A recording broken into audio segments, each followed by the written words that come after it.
அனைவருக்கும் வணக்கம். வேதிகா ரிப்போர்ட் சூடாக இணைந்திருக்கின்றோம். எமது சேனலுக்கு புதிதாக வருபவர்கள் சப்ஸ்கிரைப் செய்து கொள்ளுங்கள். அப்பொழுதுதான் நாங்கள் பதிவிடுகின்ற காணொளிகள் உங்களை உடனுக்குடன் வந்தடையும். யாழ்ப்பாணத்தில் அமைந்திருக்கின்ற நல்லூர் கந்தசுவாமி கோயில் உலக பிரசித்தி பெற்றது. அதே போல வரலாற்று சிறப்புமிக்க ஒரு ஆலயமாகவும் திகழ்கின்றது. நல்லூர் கந்தசுவாமி ஆலயத்தினுடைய கொடி 29ஆம் தேதி ஜூலை மாதம் கொடியேற்றத்துடன் ஆரம்பமாகி தற்போது திருவிழாக்கள் இடம்பெற்று வருகின்றன. இந்த நிலையில் நல்லூர் கந்தசுவாமி ஆலயத்தில் பாதுகாப்பும் பலப்படுத்தப்பட்டிருக்கின்றது. இந்த நிலையில் யாழ்ப்பாணம் நல்லூர் கந்தசுவாமி கோயில் பகுதியில் வெடிகுண்டு இருப்பதாக நபர் ஒருவர் தொலைபேசி மூலம் போலீசாருக்கு தகவல் வழங்கியிருக்கிறார். இந்த அனாமதேய நபர் ஒருவரின் தொலைபேசி அழைப்பினால் நேற்று ஆலயத்தில் பாதுகாப்பு பலப்படுத்தப்பட்டிருக்கின்றது. ஏற்கனவே ஆலயத்தை சுற்றியுள்ள பிரதான வீதிகள் மூடப்பட்டு பலத்த பாதுகாப்பு வழங்கப்படுகின்றது.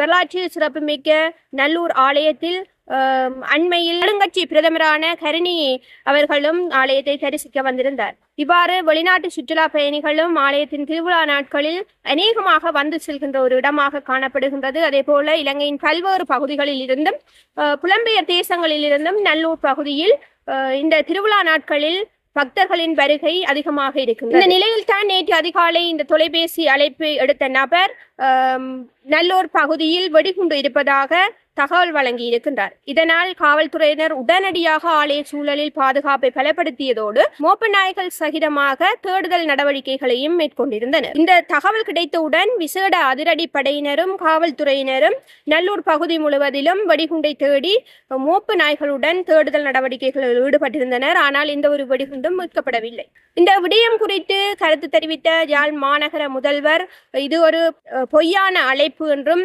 அவ்வாறு வெடிகுண்டுகள் எதுவும் காணப்படவில்லை என்றும் தெரிவித்திருக்கின்றார். யாரோ ஒரு விசமியினால் இந்த செயற்பாடு மேற்கொள்ளப்பட்டிருப்பதாகவும் தொலைபேசி ஊடாக இந்த பொய்யான தகவலை வழங்கிய நபரை போலீசார் தேடி வருவதாகவும் தெரிவித்திருக்கின்றார். நல்லூர் கந்தசுவாமி கோயிலின் ஆலய திருவிழாக்கள் தொடர்ச்சியாக நடைபெற்று வருகின்றன. 21ஆம் திகதி ரதோற்சவம் நடைபெற இருக்கிறது. அதே போல 24ஆம் திகதி வைரவர் சாந்தியுடன் திருவிழா நிறைவு பெற இருக்கின்றது. அநேகமாக நல்லூர் பகுதியில் தற்போது பக்தர்களின் வருகை அதிகரித்துக் கொண்டே செல்கின்றது. வரலாற்று சிறப்புமிக்க இந்த நல்லூர் கந்த திருவிழாவை முன்னிட்டு புலம்பெயர் தேசங்களில் இருந்தும் வெளிநாட்டு சுற்றுலா பயணிகளும் ஆலயத்தை தரிசித்த வண்ணம் இருக்கின்றார்கள். இந்த நிலையில் இவ்வாறு பொய்யான தகவல் ஒன்றை அனாமதேய நபர் ஒருவர் வழங்கி இருக்கின்றார். அதன் அடிப்படையில் காவல்துறையினரும் தேடுதல் வேட்டையை நடத்தி அங்கு எதுவும் இல்லை என்பதை உறுதிப்படுத்தி இருக்கின்றார். அதே போன்ற மற்றொரு சம்பவமும் இடம்பெற்றிருக்கின்றது. நல்லூர் கந்தன் ஆலயத்திற்கு அண்மித்த பகுதியில் நேற்றிரவு ஒரு குழுவினர் இன்னொரு குழுவினரை கூறிய ஆயுதத்தினால் தாக்கி வன்முறையில் ஈடுபட்டிருக்கிறார்கள். இந்த தாக்குதலில் 4 காயமடைந்த நிலையில் 2 வைத்தியசாலையில் சிகிச்சை பெற்று வருவதாகவும் போலீசார் தெரிவித்திருக்கிறார்கள். தாக்குதலை நடத்திய 5 போலீசாரால் கைது செய்யப்பட்டிருக்கின்றார்கள். அதே போல நல்லூர் ஆலய திருவிழா நடைபெறுகின்ற ஆலய சூழலில் 600க்கும் மேற்பட்ட காவல்துறையினர் சிவில் மற்றும் சீருடைகளில் தமது பாதுகாப்பில் ஈடுபட்டிருக்கின்றனர். ஆனாலும் இந்த வன்முறை கும்பல் ஆலய சூழலில் வாழ்வெட்டு தாக்குதலில் துணிந்து ஈடுபட்டிருக்கின்றது. ஆலயத்துக்கு வருகை தந்த பக்தர்கள் மத்தியில் இந்த ஆலய சூழல் தொடர்பில் பாதுகாப்பு தொடர்பிலும் பல்வேறு கேள்விகள் எழுந்திருக்கின்றன. அதேவேளை ஆலய சூழல் மாத்திரமே காவல்துறையினர் ஈடுபட்டு வருகின்றார்கள்.